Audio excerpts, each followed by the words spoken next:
नमस्कार, हमारे YouTube channel DSP sir की क्लास में आपका स्वागत है। और आज आप सीखने जा रहे हैं प्रेजेंट कंटिन्यूअस टेंस का WS सेंटेंस।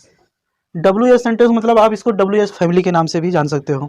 ठीक है, ऐसा कोई सेंटेंस जिसके वाक्य के बीच में क्या, क्यों, कब, कैसे, कहाँ, मतलब जो क्वेश्चन करने वाले वर्ड हैं अगर वो आ जा रहा है तो उसी को हम WS सेंटेंस कहते हैं। अब WS सेंटेंस इसका नाम क्यों पड़ा ये आपको कई बार बताया गया है, क्योंकि इनकी जो स्पेलिंग है ना W या S से शुरू होती है, W या S से शुरू होती है, इसलिए इसका नाम WS सेंटेंस पड़ा। ठीक है, और ये भी आपका इंट्रोगेटिव ही सेंटेंस है। जैसा कि बताया गया कि इंट्रोगेटिव सेंटेंस दो तरह के होते हैं, एक प्राइमरी इंट्रोगेटिव सेंटेंस होता है, एक सेकेंडरी इंट्रोगेटिव सेंटेंस होता है। प्राइमरी इंट्रोगेटिव में क्या होता है कि उसमें यस या नो करके जवाब दिया जा सकता है, हाँ या नहीं में, और उसका पहचान यही है कि वो क्या से शुरू होता है, उसका जो सेंटेंस शुरू होगा वो क्या से है। क्या तुम खा रहे हो, क्या मैं नाच रहा हूँ, क्या वे सुन रहे हैं, क्या वे दौड़ रहे हैं, क्या हम जाग रहे हैं, है ना। लेकिन इसका जो सेंटेंस होगा WS से मतलब क्या से नहीं शुरू होगा, ये वाक्य बीच में आता है, इसलिए इसको हम WS सेंटेंस या WS फैमिली वाले सेंटेंस के नाम से जानते हैं।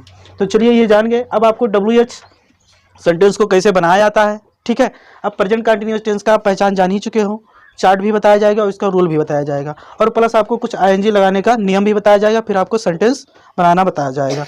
अगर हमारे चैनल पे पहली बार विजिट कर रहे हो तो हमारे चैनल को जरूर सब्सक्राइब करें और बेल आइकन को ऑल पे प्रेस कर लें, ताकि नई वीडियो जब भी अपलोड की जाए उसकी नोटिफिकेशन सबसे पहले आपको मिलती रहे।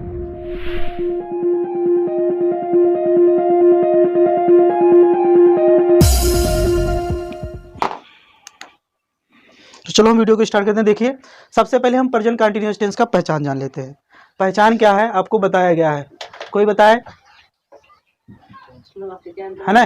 तो इसमें क्या आएगा, वाक्य के अंत में रहा है ना, रहा है, रही है, बाकी आप जान जाओगे, है ना। अगर वाक्य के अंत में कोई ऐसा सेंटेंस हो जिसके वाक्य के अंत में रहा है, रही है, रहे हैं, रहा हूँ, रही हूँ, अगर आ रहा है तो आपको क्या समझना है कि ये हमारा प्रेजेंट कंटिन्यूअस टेंस है। बस शर्त है ये याद रखना कि उसमें समय ना दिया हो।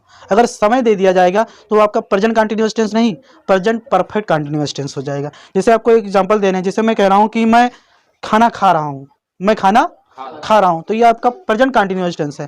लेकिन अगर मैं ये बोलूँ कि मैं 2 घंटे से खाना खा रहा हूँ, है ना, तो ये आपका प्रेजेंट परफेक्ट कंटिन्यूअस टेंस, क्योंकि इसमें समय आ गया है, वो भी समय क्या है, 2 घंटे, है ना।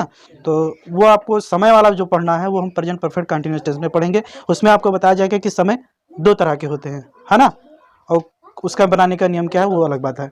तो पहले हम यहीं पर आ रहे हैं तो ये जान लेंगे। तो हमने ये जाना कि प्रेजेंट कंटिन्यूअस टेंस का पहचान क्या है। ठीक है, इसके बाद आपको जानना है कि इस प्रेजेंट कंटिन्यूअस टेंस में कौन सा हेल्पिंग वर्ब लगता है। तो इसमें हेल्पिंग वर्ब हमारा 3 चीज लगता है, एक आपका इज लगता है, एक आपका एम लगता है, और एक आर लगता है। ठीक है, आपको ये याद रखना है कि प्रेजेंट कंटिन्यूअस में देखो, जब आपको यही नहीं याद होगा कि कौन सा हेल्पिंग वर्ब लगेगा तो आप नहीं बना पाओगे। जैसे प्रेजेंट इंडेफिनिट है तो उसमें अगर अफर्मेटिव बना रहे हैं तो उसमें यस या यस लगाकर बनाएंगे, नेगेटिव आएगा तो या डू या डज लगाकर बनाएंगे। आपको मान लो प्रेजेंट परफेक्ट है तो हैज या है ना। और जैसे आप सिंपल वाला मॉडल क्या कहते हैं, मॉडल एक्सिलरीज पढ़ रहे हो तो was were is am are has have had can could जो भी होगा, अगर आपको वो पता है तभी आप बना पाओगे। अगर आप नहीं पता है तो आप, अगर ये आपको नहीं आता है तो आप नहीं जान पाओगे। तो आप ये जानो कि प्रेजेंट कंटिन्यूअस टेंस में हेल्पिंग वर्ब जो हमारा होता है इज एम आर होता है। अब इज एम आर कब लगता है ये आपको जानना है, तो इसके लिए आपको एक चार्ट दिया जाएगा। ठीक है, अगर हमारा सब्जेक्ट एसन है, ही है, सी है, इट है, या किसी का नाम है मोहन गीता सोना, तो आपको क्या लगाना है, इस लगा देना है। और इकलौता आई है जिसके साथ आपको हमेशा क्या लगाना है, एम लगेगा। और यदि हमारा सब्जेक्ट पियर है, आई है, वी है, इतना तेज ना बोला करो महाराज, हाँ पिकरवा फाट जी, है ना। यदि हमारा सब्जेक्ट पियर है, वी है, यू और दे, तो आपको आर लगाना है। ठीक है, तो इतनी बातें ये आपको याद रखना है, प्लस आपको ये रूल याद रखना है ना। ये जो हमारा स्ट्रक्चर है कि कैसे कौन सा काम कब करना है ना। तो इसमें आपको सबसे पहले आपको WH लिखना है। अब WH का मतलब हमने बता दिया, ऐसा कोई वर्ड जो W या S से शुरू होता है, और W या S से शुरू होता है वही ये WH वाले फैमिली महाराज यही सब है ना। तो इन्हीं की स्पेलिंग W या S से शुरू होती है, इसलिए इसका नाम WH पड़ा, इसलिए यहाँ पे WH का मतलब आपको क्या, क्यों, कब, कैसे की अंग्रेजी ही लिखनी है सबसे पहले, वो भी इसलिए नंबर 1 पे है। ठीक है, उसके बाद आपको हेल्पिंग वर्ब लगाना है, यही आपको इज या एम या फिर आर। ठीक है, उसके बाद आपको क्या लिखना है, सब्जेक्ट लिखना है, ठीक है। उसके बाद मान लो WH वाले में कभी कभी नहीं भी आता है, तो मान लो अगर नहीं भी आता है तो उसके लिए आप नॉट लगाओगे, नहीं रहेगा तो नॉट लगाना, नहीं रहेगा तो नहीं के अंग्रेजी नॉट नहीं लगाना। उसके बाद आपको क्या लिखना है, V4 लिखना है। V4 का मतलब वही ING, ठीक है। उसके बाद आपको क्या लिखना है, ऑब्जेक्ट लिख देना है और अंत में क्या लगाना है, क्वेश्चन मार्क। अब ये ING V4 का मतलब क्या होता है, ING, है ना, कोई वर्ब हो, है ना, और वर्ब के फर्स्ट फॉर्म में अगर ING लगा दिया जाए तो उसी को हम V4 कहते हैं, है ना। तो ये ING लगाने के नियम हम कुछ बात कर लेते हैं कि ING कब लगाया जाता है, ठीक है। तो देखिए हमारा जो पहला नोट है इसमें लिखा है यदि वर्ब के अंत में, वर्ब के अंत में, या आप ये कह सकते हो वर्ब के अंतिम अक्षर क्या हो, ई हो, और उससे पहले, है ना, अगर वर्ब के अंतिम अक्षर क्या हो, ई हो, है ना, और उनमें जब ING लगाया जाएगा तो क्या करेंगे, ई का सफाया कर देंगे, मतलब ई को हटा देंगे। तो देखो इसमें जैसे हमारा एग्जाम्पल है, जैसे देखो ये कम है ना, तो इसमें अंतिम अक्षर क्या है, ई है। तो जब हम ING लगाएंगे तो COM ई को हटा देंगे, कमिंग हो जाएगा, है ना। जैसे एक एग्जाम्पल और लो, जैसे देखो ये राइट है ना, तो अंतिम अक्षर क्या है, ई है ना, और उससे पहले क्या है, कोई एक कॉन्सोनेंट है। तो अब जब इसको हटाएंगे, ING लगाएंगे तो ई को हटा देंगे, क्या हो जाएगा, WRITING, राइटिंग हो जाएगा। इसी तरह से आपका ये गिव है, तो जब हम ING लगाएंगे तो ई को हटा देंगे, गिविंग हो जाएगा। तो पहला नोट समझ में आया। दूसरा नोट है यदि वर्ब के अंत में एक कॉन्सोनेंट हो। अब कॉन्सोनेंट जानो, कॉन्सोनेंट का मतलब होता है AEIOU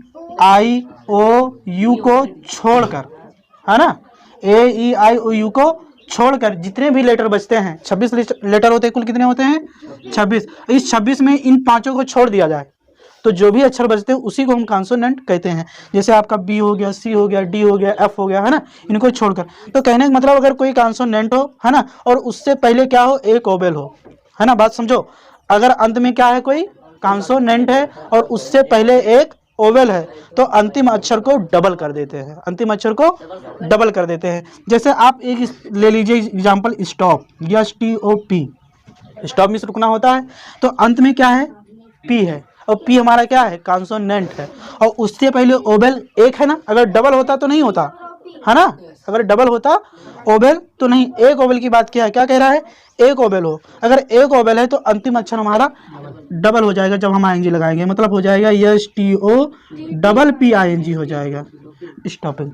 जैसे और देखो ये CUT, कट, अंतिम अक्षर क्या है, T, और उससे पहले एक क्या है, ओवेल है, तो क्या हो जाएगा, कटिंग, लेकिन T क्या हो जाएगा, डबल हो जाएगा, है ना।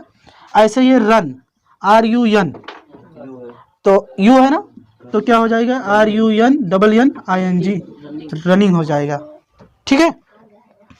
और आपको क्या कहते हैं कि इसको देख लेते हैं। अगर आपको ये एग्जांपल आ जाता है, मान लो इसमें ये नियम तो चल रहा है ना, लेकिन अगर बीच में मान लो WRY आ जा रहा है तो ये नियम लागू नहीं होगा, तो उसमें क्या करेंगे, बस सीधे सीधे ING लगा देंगे, फिट कर देंगे। अब ये वाला नोट देखो, तीसरा, यदि वर्ब के अंत में Y हो, क्या हो, या फिर डबल यल हो, Y हो या फिर डबल यल हो, तो उनमें जब ING लगाएंगे तो मैं उसमें भैया कोई परिवर्तन नहीं करेंगे, उसमें भैया कोई परिवर्तन नहीं करेंगे। जैसे हमारा एग्जांपल है CALL, काल, सुना है ना, तो इसमें हम कोई परिवर्तन नहीं करेंगे, बस सीधे क्या करेंगे, ING लगा देंगे, है ना। और जैसे मान लो जैसे ये पे है, तो इसमें क्या करेंगे, खाली ING, Y है ना, तो खाली ING आपको इसे लगा देना, उसमें और आपको कुछ नहीं करना है। जैसे एग्जांपल आप दे लीजिए प्ले, तो देखो अंत में क्या है, Y है, तो इसमें कुछ नहीं करना, बस खाली ING लगा देना और कोई परिवर्तन इसमें नहीं करना है। और ये आपका ये लास्ट वाला ये जान लेते हैं, ठीक है। इसमें कह रहा है यदि वर्ब के अंत में IE हो, क्या हो, IE हो, तो उसमें जब ING लगाएंगे तो IE को Y में बदल देंगे, IE को Y में बदल देंगे, तब ING लगाएंगे। अब जैसे एग्जांपल देखो, जैसे देखो LIE, लाई मतलब होता है झूठ बोलना, है ना, तो इसमें जब हम ING लगाएंगे तो यल तो लिखेंगे, लेकिन IE को Y में बदलकर तब लिखेंगे, ठीक है। ऐसे देखो DIE, डाई मीन्स मरना होता है ना, तो इसमें जब हम ING लगाएंगे तो क्या हो जाएगा, समझ में आया। तो ये आपको नियम ध्यान में रखना है, इतना ING लगाने का ये नियम है, इसको आप याद कर लीजिए, ठीक है, तब आपको मजा आएगा, है ना। और आपको क्या कहते हैं कि ये भी बात ध्यान में रखना है, ये डबल P वाला मतलब अंतिम अक्षर डबल हो जाता है, ये तो आप जानिए, और ये भी जान गए, है ना, और ये वाला भी जान गए और ये भी वाला जान गए। ठीक है, तो इतना नियम आप याद रखिए। अब चलिए हम सेंटेंस बनाना सीखते हैं। ठीक है, इसमें देखिए रूल पहले एक बार फिर से देख लो। सबसे पहले आपको क्या लिखना है, WH लिखना है। उसके बाद क्या लिखना है, ING, तीनों में से एक लगाना है। उसके बाद सब्जेक्ट लिखना है। उसके बाद नहीं रहेगा तो नॉट लगाना, नहीं रहेगा तो नहीं लगाना। उसके बाद आपको B4 लिखना है, मतलब वही ING लगाकर। उसके बाद ऑब्जेक्ट लिखना, अंत में क्वेश्चन मार्क। कुल मिलाकर आपको 1 2 3, अगर ये रहेगा तो 4, नहीं तो 5 6 स्टेप आपको फॉलो करना है, और एक साथ क्वेश्चन मार्क लेकर, है ना। तो इतना स्ट्रक्चर होता है बनाने का नियम में। ठीक है, अब आपको ये देखना है कि तुम कमरे में क्या कर रहे हो। तो क्वेश्चन कौन क्या कर रहा है, क्या, है ना, क्वेश्चन यही कर रहा है ना, तो इसकी अंग्रेजी हम सबसे पहले लिखेंगे। नियम यही है कि जो क्वेश्चन कर रहा है उसकी अंग्रेजी सबसे पहले लिखना है, इसीलिए तो हमने WH लिखा है। तो क्या लिखेंगे, वाट। सब लोग ना बोलो वाट। अब आपको क्या लिखना है, इज या एम या आर। तो इसमें में से वैसे आप नहीं सरल कर पाओगे अंदाजा कि जौन मन तो लगाई दी। इसके लिए सबसे पहले आप सब्जेक्ट पकड़ो, तुम, और तुम की अंग्रेजी क्या होता है, यू, और यू के अनुसार क्या लगेगा, आर। तो यहाँ पर हमको क्या लिखना होगा, आर। इसके बाद आपको सब्जेक्ट लिखना है। देखिए रूल क्या कह रहा है, नंबर 3 पे क्या है, सब्जेक्ट। तो सब्जेक्ट हमारा यही तुम है, तुम की अंग्रेजी क्या हो जाएगा, यू। अब आपको देखिए इसमें नहीं है, नहीं है तो नहीं लिखेंगे। अब आगे बढ़ जाओ, B4। B4 का मतलब क्या होता है, करना, है ना, क्या कर रहे हो यानी करना। तो करना अंग्रेजी क्या होता है, डू। इसमें ING लगा देंगे, डूइंग हो जाएगा। अब बच्चा कमरे में, तो इन द होम की रूम। बहुत तेज मीनिंग है तो सबके, रूम। ठीक है, अगला देखिए, तुम वहां क्यों जा रहे हो, है ना। तो यहाँ क्वेश्चन यही कर रहा है, तो सबसे पहले इसकी अंग्रेजी लिखेंगे व्हाई। अब तुम है तो क्या लगेगा, आर। अभी आपको बताया, यहाँ देख सकते हो। और तुम की अंग्रेजी यू। और जाना अंग्रेजी क्या होता है, गो, क्योंकि इसमें भी नहीं है तो नहीं की अंग्रेजी नॉट, नहीं लिखेंगे। इसके बाद आपको क्या करना है, ING लगा देंगे, गोइंग। और वहां की अंग्रेजी क्या होगा, दियर। अब आप सोच रहे हैं कि टू नहीं लगाए सर जी, क्योंकि जाना के जहाँ गो है तो इसके साथ हमेशा टू लगता है कि नहीं लगता है। जहाँ गो रहेगा वहाँ टू जरूर रहेगा। तो लगता तो जरूर है, लेकिन यहाँ पर इसलिए नहीं लगाएंगे क्योंकि ये जो समय है ना, मतलब ये जो आपका दियर है, ये आपका निश्चित नहीं है।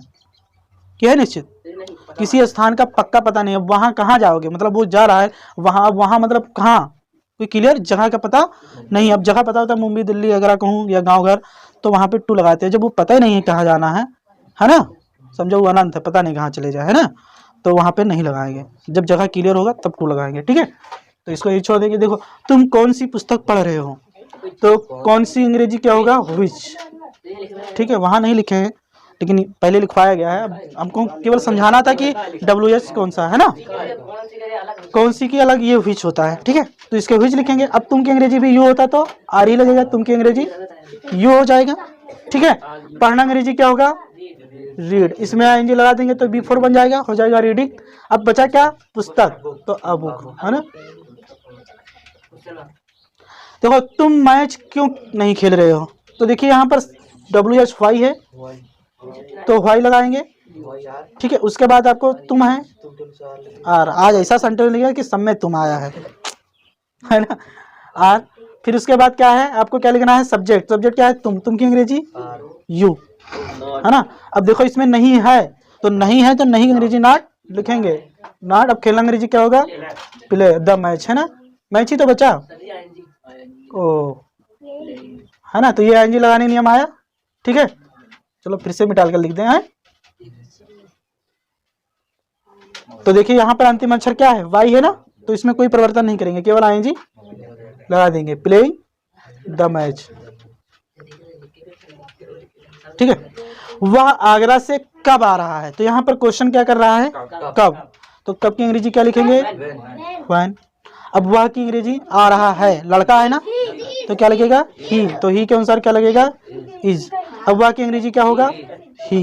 देखो नहीं तो नहीं है ना, तो नहीं की अंग्रेजी नहीं लिखेंगे, तो क्या लिखेंगे, कमिंग, मतलब वर्ब लिखेंगे। तो देखो ये कम है, तो ई को हटा देंगे, जब ING लगाएंगे ना, तो क्या हो जाएगा, कमिंग। अब कहा आगरा से, तो फ्रॉम आगरा, क्यों,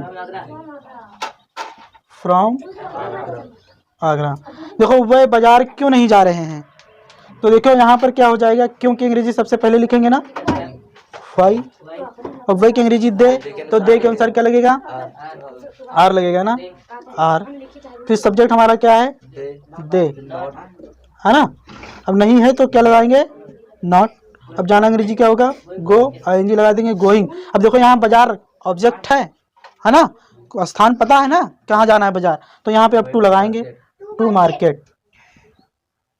ठीक है, देखो हम पत्र कब लिख रहे हैं, तो यहाँ भी कब की अंग्रेजी सबसे पहले व्हेन, और हम की अंग्रेजी क्या होगा बी, तो बी के अनुसार क्या लगेगा आर लगेगा। आप देख सकते हो बी के अनुसार क्या लगेगा आर।